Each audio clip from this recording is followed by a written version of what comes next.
Optifine.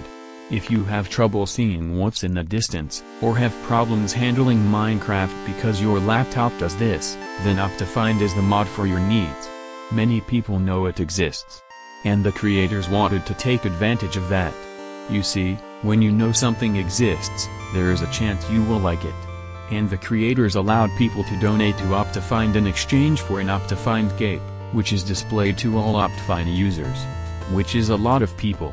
Nowadays, people in increasing quantities are switching to Bad Lion Cosmetics, but on the biggest MMO server in Minecraft, Optifine capes would return, to wreak havoc. But wait a minute, your brain cells are thinking in your brain. How? Optifine capes are just a cosmetic. How could they become used in an exploit? Today, we will be talking about how Optifine capes somehow became exploited.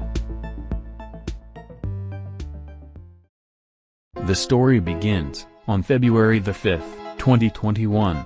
There is this location known as the Dwarven Mines. But don't let the name fool you. Because most people care about grinding goblins, rather than the dwarves. Which has already been the source of much fighting in the community. But let me show you something. Look at this. And this. What do they have in common? They have no capes. None of the NPCs or mobs are supposed to have capes. But somehow, a guy managed to buy an Optifine cape for the goblins.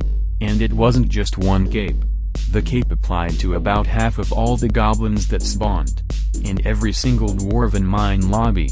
I'll explain how this exploit works later, but for now, people were starting to notice the new capes. It was the rainbow flag, which you may recognize as a symbol for homosexuality. This was done by a man called the Connor, and we will get back to him later. But another man decided to go the other way. These other people will be unnamed, because nobody knows who did this. A few moments later, another half of the goblins were wearing anti-transgender Optifine capes. Not only that, but the alt account of an admin, whose name was Evil Doctor, was also wearing an anti-transgender cape. And people especially noticed those. And they were also confused. Some people took these noticings and wonderings to the forums. Some people turned into a lot of people. And it was the only thing they talked about on the forums for a while. Now, I won't go into detail about the drama and confusion caused by this event, because I couldn't find a lot of it due to the admins deleting a lot of the original posts. Among the few posts that survived, there is proof of other mobs getting Optifine capes bought for them. The Terracottas in Dungeons Floor 6 received a trans cape. The Dungeons Floor 2 boss had a non-binary cape. The Minotaur mob received a Pakistani cape. The Catacombs Floor 5 boss also had an Indian cape. Keyword, had. Because all the capes have been removed by the admins. All the anti-trans, rainbow flags, and South Asian capes, are gone. Now, you might be very confused right now at what just happened. But this isn't the first time this has happened. Somewhere around October of 2020. There is this location known as the Jerry Island. But don't let the title fool you. Because most people go there to find a mob known as the Yeti. Which has been featured in way too many money-making method videos. It was a peaceful day of fishing at the Jerry Island, when someone noticed that the Yetis had transgender Optifine capes. And yeah, that's basically the only other mob that has an Optifine cape. Speaking of only. There are only 0.5 millisubscribers per square kilometer of land on Earth. Can we make this 0.68 millisubscribers? Hit the subscribe button. Anyways, back to the video. Now, allow me to explain how the Optifine cape exploit happened. When you buy an Optifine cape, you can customize it to make nearly any design you want, similar to how a banner works. You are then asked which Minecraft user you want to buy it for. Normally, you would want to buy it for yourself, but sometimes, you might be gifting it to another user. So, there is a slight chance that if you don't have a cape already, you might randomly wake up and find that someone has given you an Optifine cape. This happens to a lot of people. We will get back to this later. Now, we will talk about how mobs and NPCs get their skins. Skyblock has a ton of different mobs in different areas, and the admins decided it would be boring if all the bad guys were just zombies, skeletons, slimes, blazes. So they decided to do something that no Minecraft server has done before. After quite a long time of preparation, they made enemies with player models that looked like Steve or Alex, and acted like players. However, the admins decided it would be boring if these enemies were just Steve and Alex. Custom player skins are only available for real Minecraft accounts, so the admins had to connect the mobs to real Minecraft accounts so they could share skins. Sometimes, the mobs look like Steve and Alex, which happens when the skin doesn't load properly. But wait. Remember how I said that you could buy a cape for anyone? As it turns out, the capes on the skin accounts also get copied to all the entities that are connected to the account. Combine this with the fact that people could buy capes for any Minecraft account they wanted, even if it wasn't theirs. But how did they figure out which account was connected to mobs in Skyblock? As it turned out, there is a method to find it. First, you go to this link that shows all the skins of the mobs on Skyblock. You then download the skin of the mob you want to buy the cape for. Next, you use the skin on your Minecraft account. Then you go to Name Minecraft, search up your username, and click on the skin you are currently using. This will show you all the accounts that have the same skin. This list includes the account that is connected to the mob. The account name is usually an alt account of an admin with a similar name to the admin, an OG name that has the same name of the mob, or a randomly generated name. It was sometimes pretty easy to find which account the mob was connected to. The Yeti mob is connected to an account named Yeti.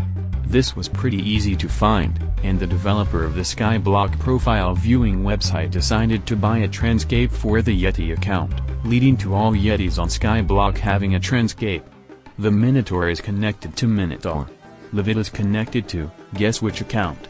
Some of the goblins are connected to Goblin, and some other goblins are connected to Megacloon, which was the alt account of Minicloon, allowing different goblins to have different capes. For the people who found out about this, and had a spare $10, they basically had the power to promote whatever they wanted with capes, on any of the aforementioned mobs, to be seen by tens of thousands of players. Some people used this to push their agenda. Others just wanted to have fun. And so, the events of February the 5th took place. People decided to support the LGBTQ, homosexual, and non-binary by buying capes for various mobs on Skyblock. The guy I mentioned earlier, the Connor, saw all of this happening, and I guess you could say he got peer pressured into buying rainbow capes for goblins, which were one of the most widespread mobs in Skyblock. Then some other people who don't exactly like transgender people, decided to do the thing. Then after that, some other trolls said, screw it, and jumped on the bandwagon, creating the Indian Livid. Some other troller decided to buy another anti-transgender cape for Doctor's alt account, which would lead to several players framing the admins for transphobia.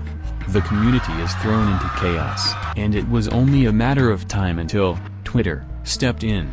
But luckily, all problems have a solution. Allow me to explain how cape ownership works. When you buy a cape for a random person, that random person can disable their new cape anytime they want. The buyer of the cape can move their cape to any other player, but moving the cape will automatically disable it, to prevent abuse. Also, if you own a disabled cape, nobody can buy another cape for you. The admins could just go onto their alt accounts and disable their capes from there, but a lot of the capes came from accounts that weren't owned by admins. So the admins had another idea. They were simply going to use new accounts to store the skins, and the names weren't going to be so obvious this time. The Megacloon account still has an anti-trans cape, although none of the mobs in Skyblock have capes anymore. Evil Doctor no longer has an anti-trans cape. People on the forums are petitioning to bring back Indian Livid and Pakistani Minotaur. And yeah, that's basically it. Although this has been one of the most widespread and controversial exploits, this story will be shorter than usual, and people are already forgetting about it. Hopefully, the Optifine cape exploit won't return. So, what are the morals of the story? Number 1. It's always a good idea to code a Minecraft frame per second optimization mod with a donation and cape option, in case rich players from a giant MMO decide they want to promote India in a dungeon boss fight with Optifine capes. So that you may get thousands of dollars from people seeking to promote their ideology in Minecraft. And the second moral of the story is, thanks for watching. Goodbye.